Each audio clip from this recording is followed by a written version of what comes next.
Hey, this is Knut. Howard is taking a few weeks off to go climb some mountains on his bike, so we'll be doing reruns of some of our favorite Panic pods. This episode with Nick Adler was aired back in October of 21. Enjoy.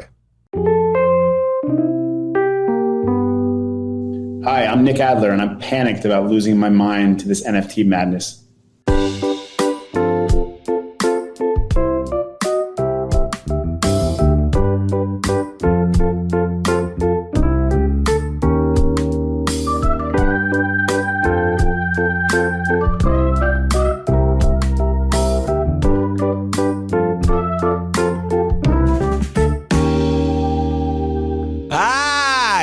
Lou.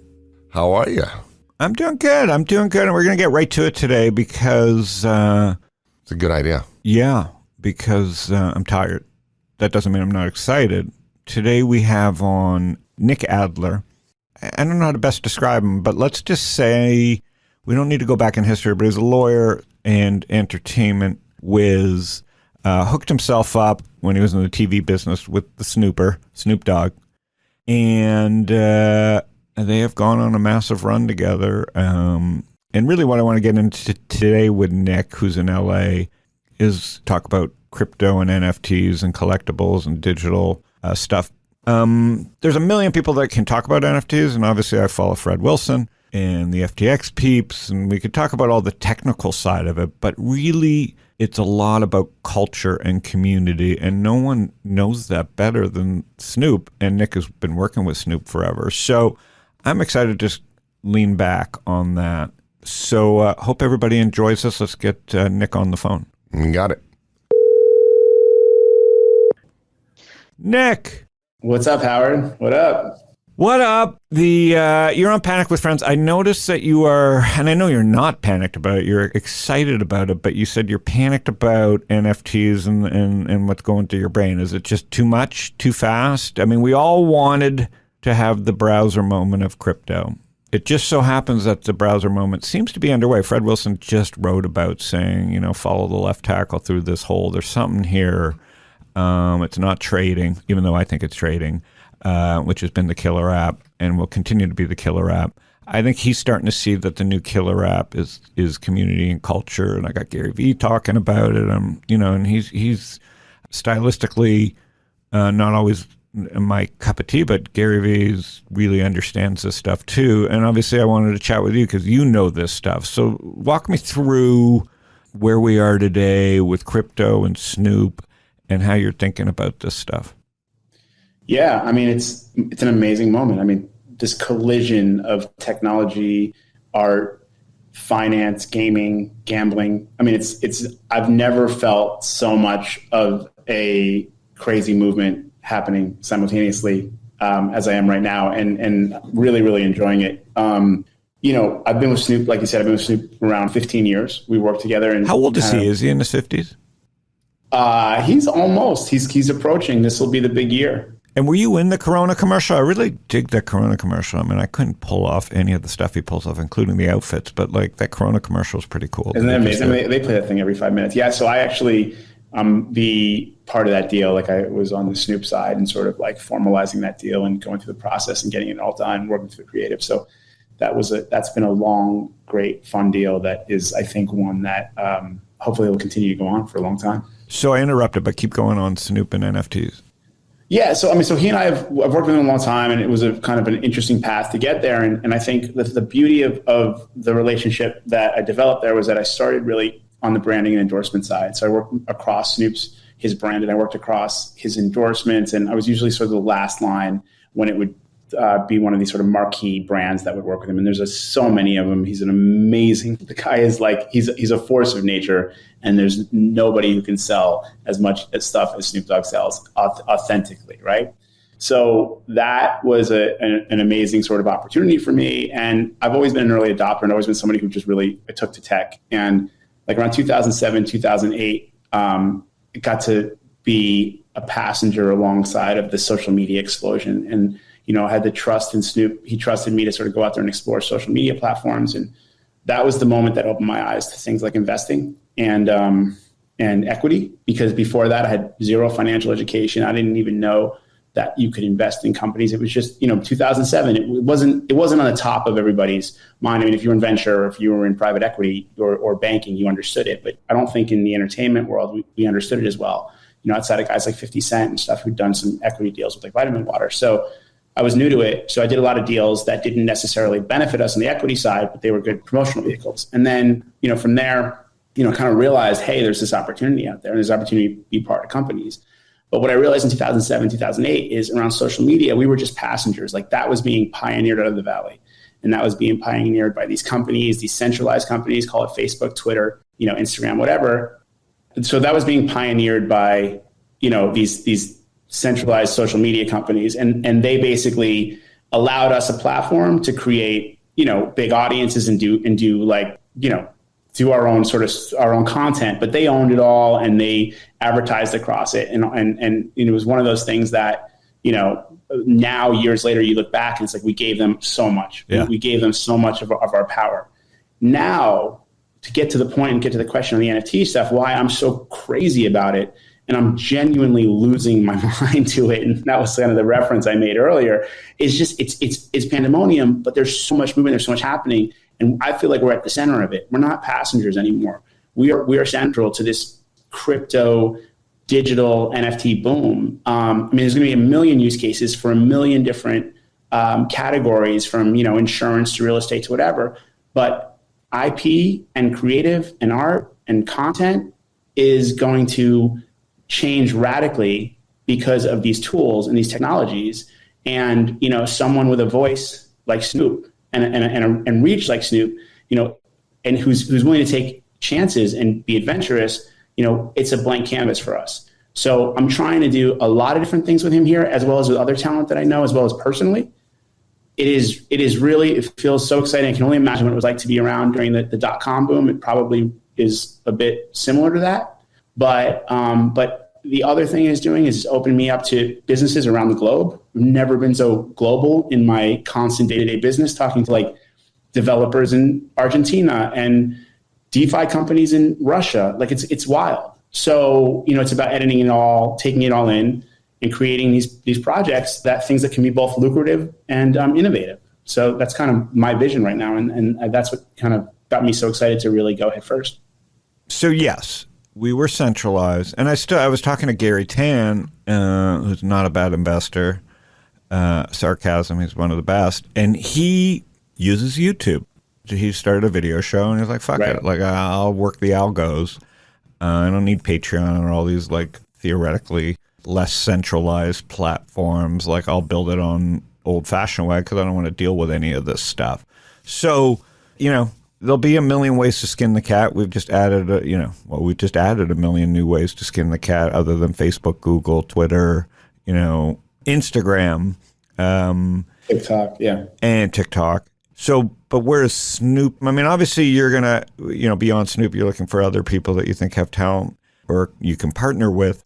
But where does the talent lie in this? They got to learn all these things too.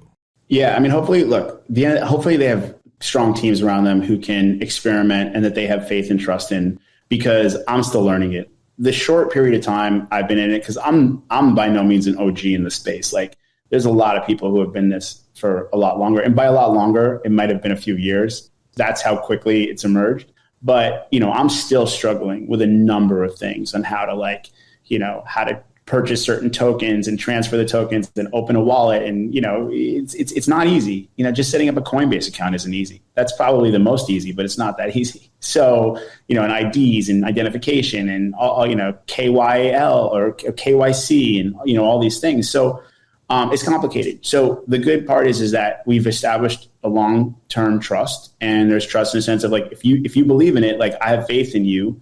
I think my track record speaks for itself. So, we all have made some mistakes in our careers and things that didn't look great in hindsight. But I think, we're going to make some mistakes here. But he's embraced it. We did a couple things already. We did something with a big currency exchange called crypto.com, where we dropped some NFTs initially. And then we did something with a cool internet meme, Neon Cat.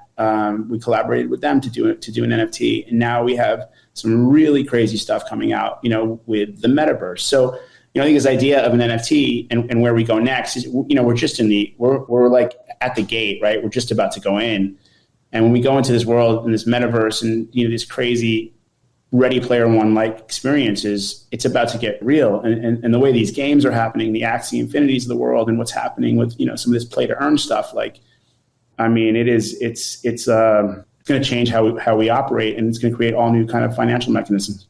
Yeah, I mean, personally myself, because we know each other. How did we meet originally? Did you call me, or is it through Robinhood, or what was the original? No, so we met. Yeah, somebody. I think we were introduced. It might have been through Mike Lazaro. Okay. Might have been, but or you or Brian. I mean, there's some mutual friend. This is a long time ago already, and I feel like we run into each other a few places, had a few phone calls. I really respect your voice in the space. I listened to the podcast during the pandemic. That's what got excited for me to speak to you today, because this was something that I really enjoyed during the glory days of the pandemic.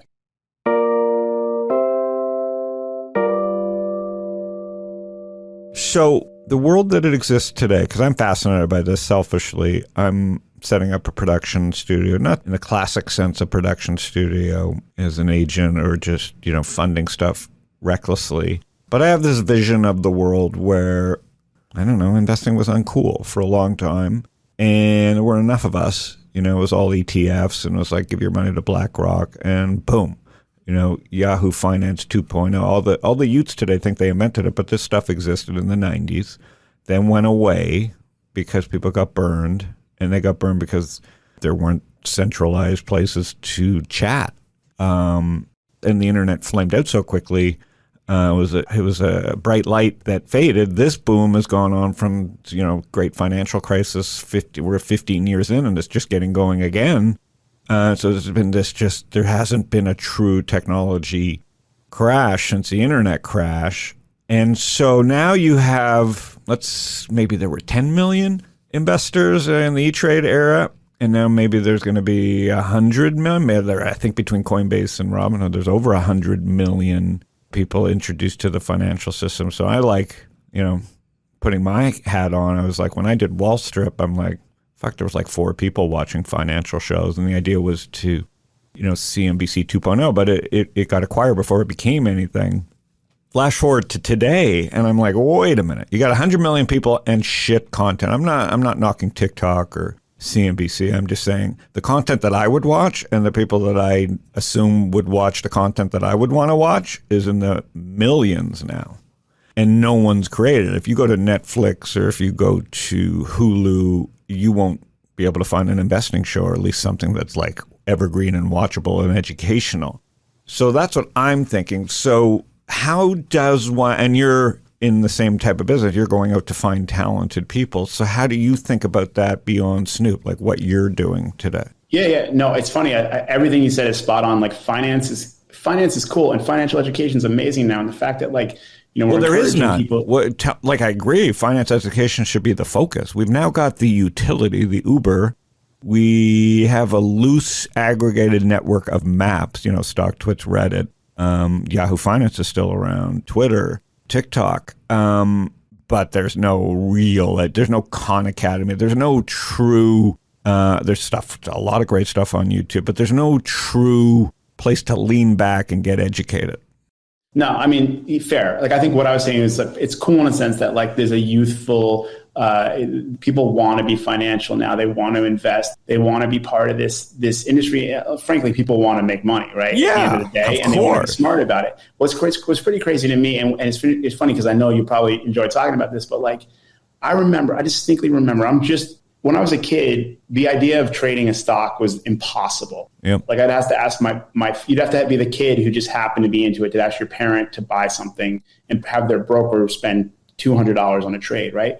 Then I got to college and law school, and ultimately there was Scottrade and and all these things. And I remember that I was like, this is impossible. Again, I had to have the one or two friends who understood it, and they probably did it wrong, but they were bragging about it. And then I did a couple things and never really embraced it. And then honestly, when Robinhood came out, I don't care what anybody says, but that was it was amazing. It's free and I can just swipe to buy this thing. Game over. It changed the game. And like it absolutely blew my mind. And now to see the variety of products out there, correct, that are sophisticated and cool and clean and, designed well, it's amazing. And leading into what is now this next innovative DeFi space, it's game over. And I'll tell you something I thought really funny, because I know you saw that day, but the day, obviously, the day that Robinhood went public, and you had all these like talking head bozos on CNBC, like, I like some of these guys. I'm like, they're dinosaurs. I'm like, how is there not a youthful voice? Well, they're not using the product, right? They're just commenting. Well, there's not a single youthful voice there. Everyone is from a certain era, and they're clearly very smart people. I mean, I give a couple style remarks on the guy with the gray beard and the bald ponytail, but ultimately, like, they're sitting here bashing it. And then one woman up there, like, she's, talking about how, it feels like a game. They made it a game. I'm like, what games are you playing? Like, that's not a game. Like, wait till you see the next level of finance when we go into like groups, DeFi. Yeah, we're DeFi. About to go crazy. Finance is about to be a game, right? A pure game. It's a model game. We are nowhere yet. It's about everything. Yeah, I love that you're saying that, because I don't want to like hog it, but like, we're on the same page here. Schwab was a game. Scottrade was a game. They just was a desktop game. And what do you think? Right. They didn't want to get the darts up, and darts is daily revenue per blah, blah, blah. Darts is the industry name that existed since the 90s, and Robinhood just perfected darts, right? Which has been a generally accepted fundamental way to value a brokerage. Like, it's just, they've thrown out the education with this. I got approached at my club yesterday by a friend of mine who follows my Twitter feed, and he's like, they fucked us on AMC. I go, how much did you own? He goes, I didn't own it. I go, well, you're a smart guy. Like, what are you talking about? He was like, Citadel, man. And I go, Citadel is a $10 billion company. It's a shit business in the relative world of $1 trillion companies. Someone has to do the business. And by the way, Google's a market maker. They take your bid and show it to everybody else, so the price of your soup tag goes up, or whatever the hell, you know what I mean? Yeah. They're Citadel of every word on the internet. And then I've got CNBC talking about Citadel. I think you're right. I feel like the game's been playing us for a long time, and now we're playing each other in this game. Correct. Now at least everybody's in the game. You nailed it. Everybody at least is onboarded. Yeah. Like, when people tell me about Robinhood, I go, we never had a game. We had us against them, because we were on 20-minute delayed quotes on Twitter, so they were laughing at us, and we were playing their game. Yeah. Now we have information ahead of them, and we're trying to we're trying to take down the companies that brought us onto the game. Yeah. All Robinhood was, and all FTX and all these companies are, and Coinbase, are access points to play the game. Yeah, and some of these young kids out here, I mean, what they're doing with these DeFi platforms and staking and trading tokens, and it's incredible. And they're building vast amounts of wealth. And that wealth is interesting, because a lot of people, going back to the NFT stuff, are like, why would I buy a JPEG for $40,000? And you're like, well, actually, there's the artistic element to it. There's clearly the gambling element to it. But it's an asset, and they're taking these coins and these tokens, and they're staking them in what is currently the bull run, which is the NFT stuff. I mean, I'll tell you what, man, I spent last weekend, like, I dipped my toes about. You have to dip it. I haven't, so therefore I can't comment. Oh, no, so I dipped my toes like 6 months ago. Yeah. I dove headfirst in. I mean, I'll tell you what, I bought a Tom Sachs Rocket Factory Rocket, which is this incredible project. Does your wife know? Oh, well, she knows. Look, I'll give some inside. Here's what I say. Is NFTs are the new Porsches. You can't tell your wife. Well, look, here's the deal. I had what's called a board. I have what's called a Bored Ape, which is a very kind of. I have a couple Bored Apes were valuable NFTs for this community, and they airdropped me a free Bored Ape kennel dog, and it's great. It's a beautiful, fun asset. I kept it in my wallet, and then eventually I priced it at 10 Ethereum, and I woke up the other day and it had been purchased. So it was about $30,000 for this free asset that was given to me. And I went and I purchased what is the Tom Sachs Rocket Factory, where I had to buy a nose of a rocket, a body of a rocket, and a tail of a rocket, take those three components, go to his website, burn them, and they created a new fully made rocket NFT, and they gave it to me. And it was a hefty price tag. Same price you'd pay for fine art. and I put it away, and we'll see if I get some bids on it. But I love it, and I feel like I'm part of this community now, and I'm collecting it, and I feel like, there'll be technology that'll innovate around it. And, I'm all in, man. I'm all in. That's just one story. I spent the whole weekend acquiring things, like to no degree. I'm sure I'm going to wake up one day and, there's going to be a bust, but, I'm having fun right now. So where do you display it? Or are you just saying, and do you have to worry about like a Porsche? So I think it's like a Porsche. Right? Like, it's a weird phenomenon. You're doing it, so let me give you my thoughts, and then you tell me what I'm thinking about it. No, I love it. Go ahead. So, the old days, like Snoop and I finally bought a Porsche. I don't know. It's not a big news. It's just, I don't know. I'm 55. Fuck it. And I was going to get a Tesla, and the fucking thing wasn't being delivered. And then, I always thought it was a golf cart inside, and I'm like, all right, isn't it? Like, Tesla will work for me as a buyer, if I walk in, and I say, it's a great buying experience. Give me the car, fucking Jetsons. Like, it should be waiting in the downstairs for me. And isn't that that's what Carvana kind of is? Like, Tesla's like halfway there in the sense it's not even their fault. They're trying to produce these things. So I'm like, but as a buyer, I was ready to buy, if you're of the age or the money where you can buy this thing in an internet era, the fucking car should be waiting. And so Tesla lost my order to a Macan. Okay. These are things that in your 40s, if you buy an NFT or a Porsche, you just don't tell your wife. The difference of the Porsche and the NFT is, although right now used cars are going up and that won't last, is that NFTs theoretically could rise in value because of limited supply. But you can't use it. And I think what's cool about NFTs in a world where they're printing endless money, it's stifling inflation. Like, we're just pissing our money away digitally. Whereas if you use that $100,000 to buy a Porsche instead of an NFT, the what do you call it? The money movement, the movement of money created that different type of inflation. NFTs are a response to money printing.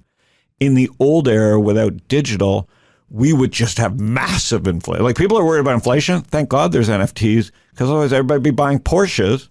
And yes, Porsche stock would go up, but there would be massive inflation because people wouldn't be able to get their Porsches in time and their Teslas. So we have both going on. It's almost like the digital economy is saving us from massive inflation. I think the dollar would be worth a penny if there weren't NFTs. And yet you have old people on CNBC saying, oh my God, this is a crime. It's like the millennials, without knowing it, are saving the world by buying shit on the internet and taking it out of the system. That's interesting. I haven't really thought about it like I'm that. not high. Does that make sense at all? No, it was great. I mean, you said a lot, though. There's you covered a variety. But I've wanted to just say it on a podcast, and I haven't had a chance to say it. So no, it was great. I mean, in a way, you're arguing like this one industry is deflating this other industry while inflating it. I mean, it's like this inflationary, deflationary thing, because look, the NFT it's like a check on the Fed in some level. Yeah. But it's moving so fast that you're getting so much inventory. So fast. The old people are happy because Goldman Sachs is going up and Wells Fargo is going up. The young guys are happy. They're trading in NFTs. And the economy is surviving because the youths are taking this fucking excess money supply and pissing it away on JPEGs. But in the way, they're becoming the new land barons of the digital era, and old people won't recognize these kids, and they'll be wearing Lulu and Elo and all these other brands, and people won't know they're rich. And it's really just one of the most fascinating. And I'm not high, and I don't smoke, and I'm just watching this, and I'm watching all the bad takes. And I know this is why Snoop and I should have a chat. You should do it. Let's go. We got a new show. That's a finance show. But what's happening, Nick, is like, and it's like slow motion. I'm seeing it unfold as a educator and as someone who invests, and I can't even go fast enough. And what I'm trying to do is like make content to like make it all make sense. People have such bad takes, and it all showed me in the Robinhood thing. There was literally no users. They interviewed no users. They just had takes. Citadel, this, that, AMC, GME, and it's just like, oh my God, they're missing one of the most beautiful financial moments of all time, where we have two parallel economies. Yeah, no, I spot on. I mean, you said a lot of good stuff, and I think there is an opportunity and a big opening for really strong and kind of youthful and irreverent financial content. But like to your point though about the Porsches and one thing that kind of ties back to the collectible side of this, but like what I've realized having come from a world where like sneakers, and I did a lot of sneaker deals and things like that. And, watching sort of the pandemonium around sneakers and collectible sneakers and watching that industry move sort of as NFT space and aligning, talking about that and kind of thinking about it in terms of a Porsche or a Land Rover Defender or a Rolex. Like these are symbols of success. These are things that people dream of their whole lives that put meaning into them. And when they acquire them, I mean, half the enjoyment is the pursuit of acquiring that Porsche, right? It's actually, I think, once you get the Porsche, you want another Porsche, right? So the idea there of like there is a similarity between what's happening with the NFT side of it, because there's like great artists and creative influencers and brands like Porsche that are and Burberry and LVMH. They're going to be the NFT leaders, dude. Yeah, they're already creating them. Like there's a Burberry one that came out this week. There's a Louis Vuitton game that just dropped. Like that world is easily morphing into this NFT world. But beyond that, and I think where there's the difference here is like you have the art side of it, you have the collectible side of it, but I believe, and you're seeing a mix of a utility side developing as well as like a really next level generative programming like stuff that's happening where guys and girls are going out and creating these computer programs that are generating these new products, whether they're in music or they're visual or they're sounds that are essentially, being created by an algorithm.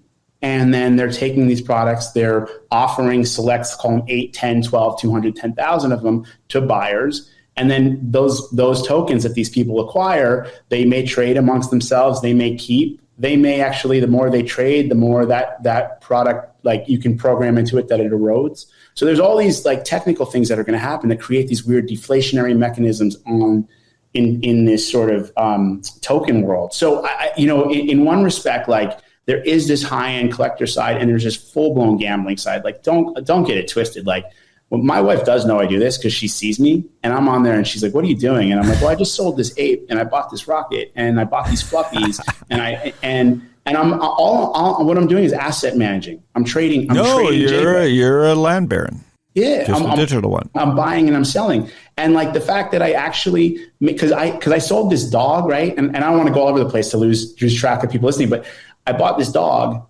and it was 10 ETH and I woke up and it was 30K in my Ethereum account. Oh my God. I said, you know what I said to myself? I was like, I can live without it. Fuck the dog. No, you know what I said? I was like, I probably sold it for too low. And then I looked and the guy who I sold it to had it listed for 100 ETH. I don't think he sold it. That's maybe the coolest part that people aren't even talking, because I'm not in this world yet. Yeah. Because I want to go outside once in a while and you won't go outside. And I now find myself going outside just to pee on a plant, just to get some outside time. I have 6 bathrooms in my house. I walk outside just to get the experience of being outside, to pee. Yeah. And I'm not even in your world. Yeah. I'm over there just talking regular stocks and investing.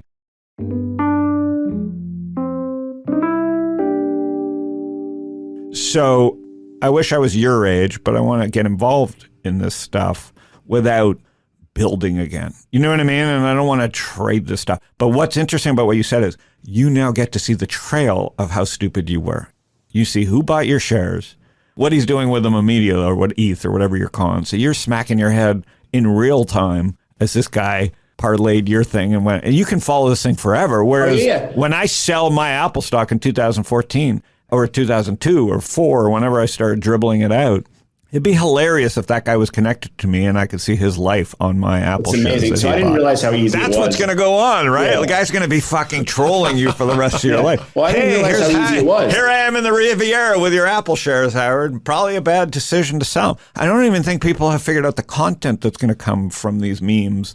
Because you're going to be able to follow that fucking dog you sold for the rest of your life. Now, could work the other way. You'll be able to make fun of that fucker for buying your dog as it falls in value. Right, exactly. And like, I'll tell you what, like there's a I didn't realize how easy it was, but there's some wallets out there. It's so easy. That's what I am not going down the rabbit hole. There's this one called wallet called Rainbow. And I was in it and somebody showed me that I could just, once you get somebody's wallet address, and a lot of people are changing their wallet addresses to very simple.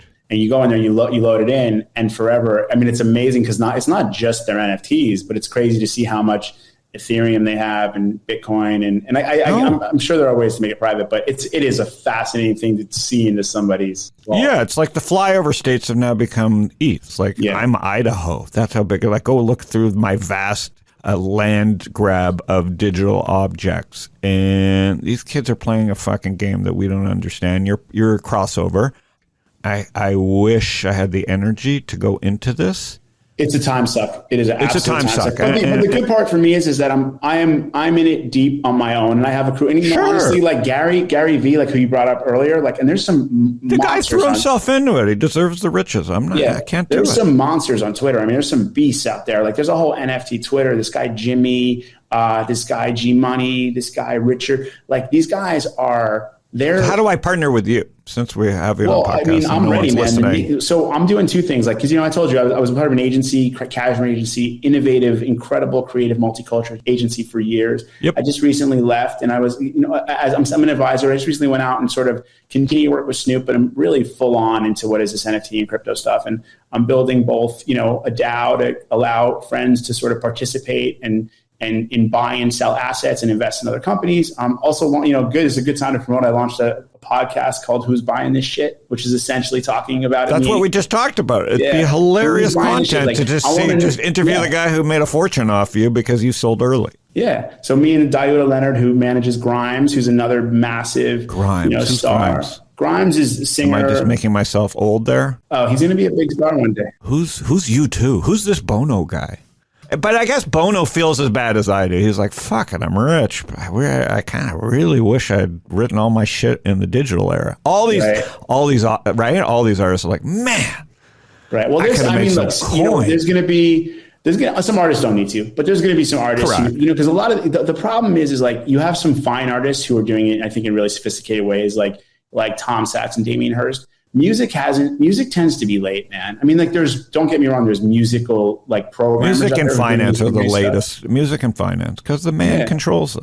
Yeah, so we're gonna wait, and then there's like some hokey stuff, and there's some people who tried and did a couple cool things, but it's gonna take some time. No one's nailed it in the music category yet. Well, I want to work with you. I know I have some money with Mike Dudas and Serge. It's at, what's it called, 6-Man Ventures, and they're just so deep. Mike's at Paxos, and I'm like, take my money, please. Like, I don't care if you got 3 full-time jobs. You're in it. Justin, who had a product at Starts, it's a good friend of mine. I'm like, take my money, please. Like, I mean, I don't want to complain about it. I want to participate, and if I can't participate with my time, I'm just going to try and learn by reading quarterly letters, and I'll find something. But what I want to do, and hopefully you can help me, and we'll talk back channel, is I want to take all this stuff in my head and all my network and kind of like Judd Apatow for finance. Like, take my network and take these networks and get good content. Like, get this stuff so people can lean back and go, like 30 on 30 for finance. And really lean back and just know the stories and how the stuff is happening right now. I love it. I'm all in. You when and where, and I'm there. And let's dig in and let's do some fun stuff together.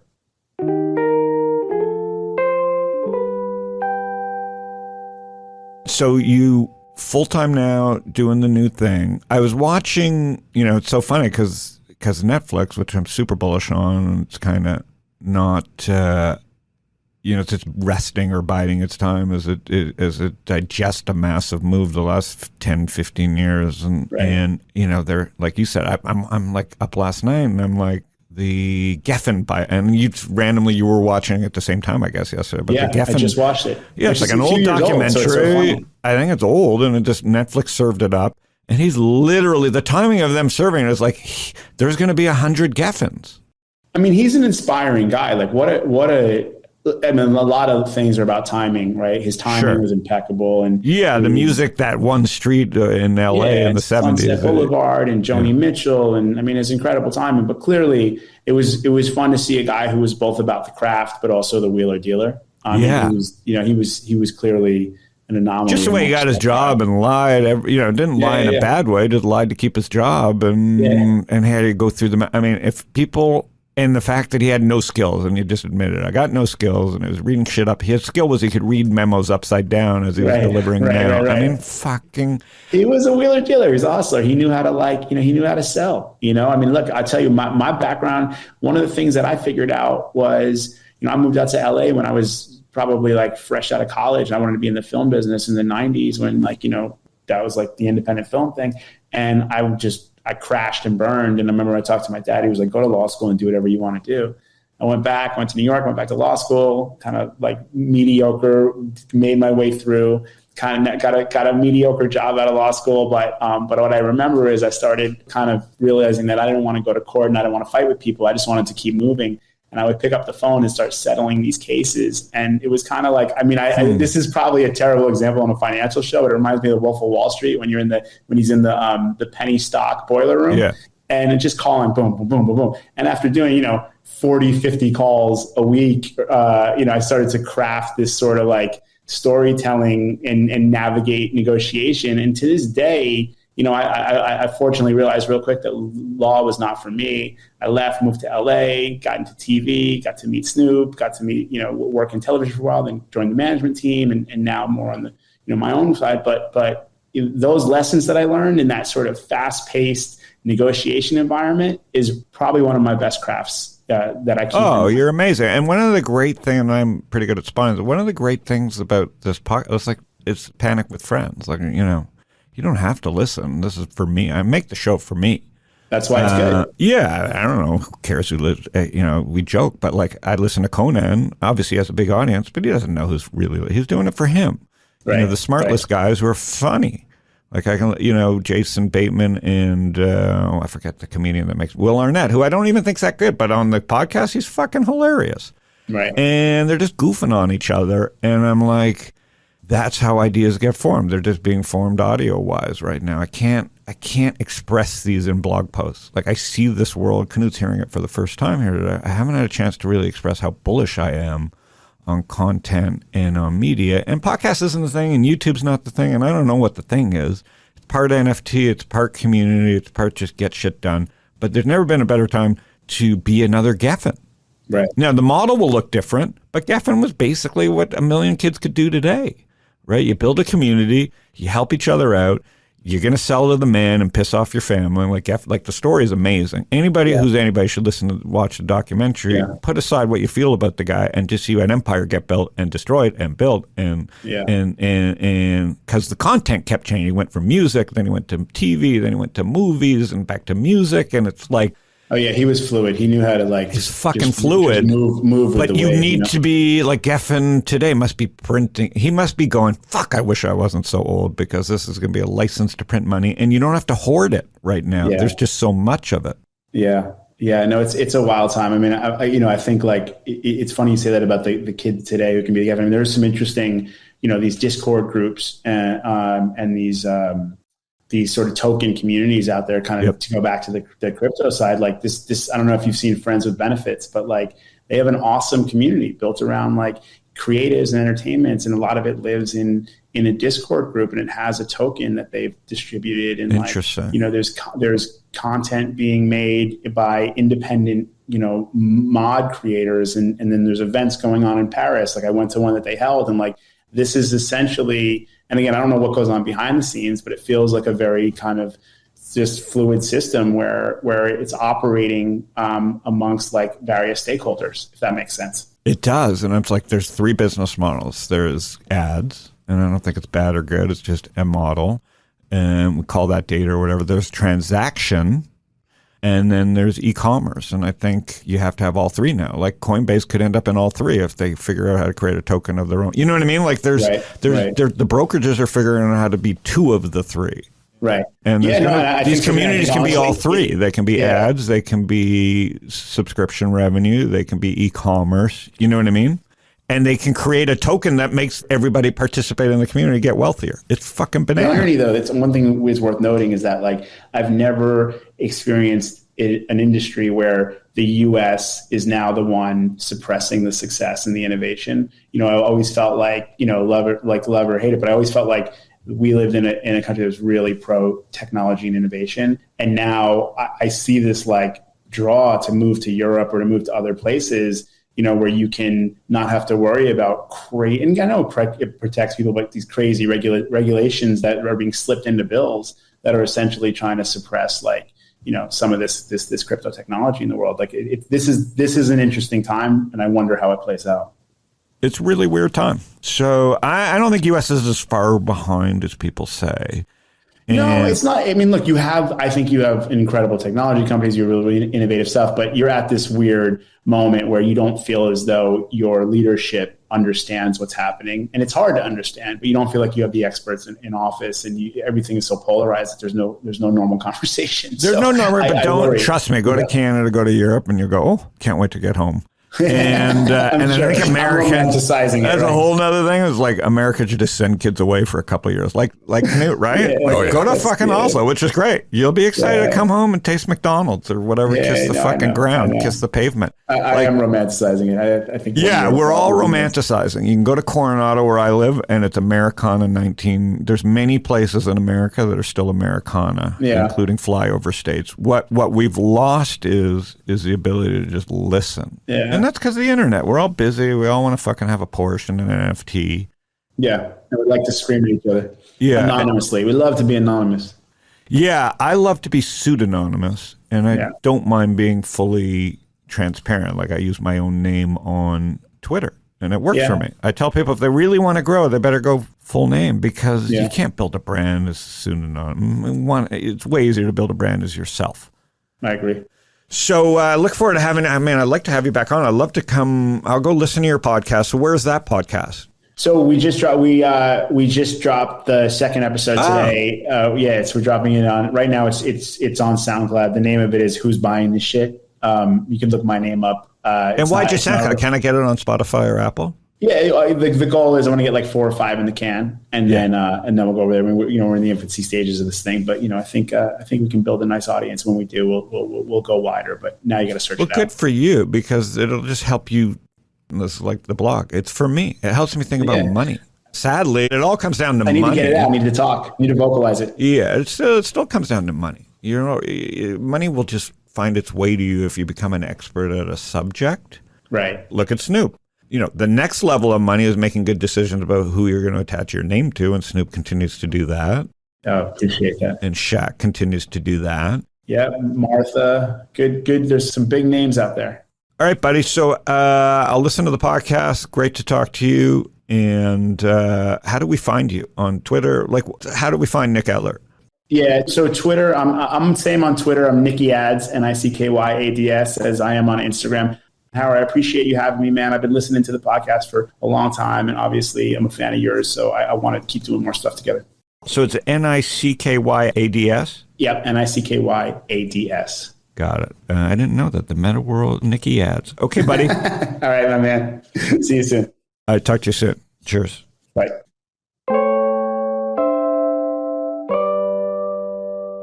Did that help you, Knut? Absolutely. Because if it helped you, then I feel a little bit better, because like you're way behind. I'm way behind. Does that blow your mind? It does blow my mind, and I think it's amazing. It's amazing that I just can't wrap my head around a lot of this stuff, but I'm learning. No, but you can. Supply, demand, time, scarcity. I mean, it's just, you got to put the time in. Mm-hmm. All right, Panic with Friends. This is Howard and Knut. Once a week, we talk to investors, entrepreneurs, traders, venture capitalists, trying to get a couple steps ahead of everything. Too many people think they got to be the first in. You can almost be the second last in, as long as the trend's good. You just don't want to be the last one out. So tune in. We'll help you do that. Subscribe, tell your friends, Google, Apple, Spotify. Just search my name, Howard Lindzen, and we'll see you next week.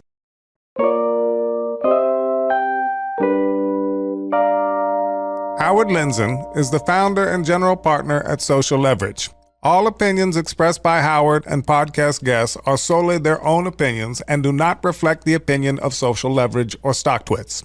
This podcast is for informational purposes only and should not be relied upon for decisions. Guests may maintain positions in securities discussed in this podcast. I'm way behind. Does that blow your mind? It does blow my mind, and I think it's amazing. It's amazing that I just can't wrap my head around a lot of this stuff, but I'm learning. No, but you can. Supply, demand, time, scarcity. I mean, it's just, you got to put the time in. Mm-hmm. All right, Panic with Friends. This is Howard and Knut. Once a week, we talk to investors, entrepreneurs, traders, venture capitalists, trying to get a couple steps ahead of everything. Too many people think they got to be the first in. You can almost be the second last in, as long as the trend's good. You just don't want to be the last one out. So tune in. We'll help you do that. Subscribe, tell your friends, Google, Apple, Spotify. Just search my name, Howard Lindzen, and we'll see you next week.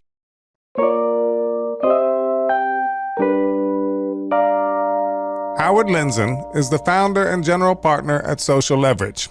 All opinions expressed by Howard and podcast guests are solely their own opinions and do not reflect the opinion of Social Leverage or StockTwits. This podcast is for informational purposes only and should not be relied upon for decisions. Guests may maintain positions in securities discussed in